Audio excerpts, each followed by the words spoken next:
Tapos ang gagamitin sa pagtanggal po ng ating garter ay ang bibig lang. Tapos yung yung kamay po natin ay nasa likod. Gamit lang po ang bibig, pababa yung garter. At tatanggalin po gamit ang bibig. Okay, so ready na po? Okay, music. Sasayaw, sir, ha? Yung gumigiling dapat. Oo. Sayaw, sir. Papalapit kay ma'am. Yan. Ayan. Sige. Ihataw mo yan. Alright, so ready?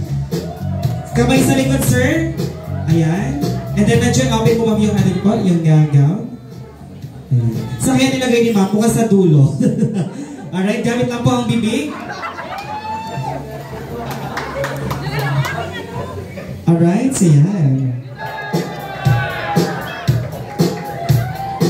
Mukhang nag-enjoy si Sir Salama. Parang medyo natatagalan. Alright, so pwede na pong kamay ang gamitin. So, alright. So, tinatawagan na natin ang ating, yung partner ni Ma'am Shubi.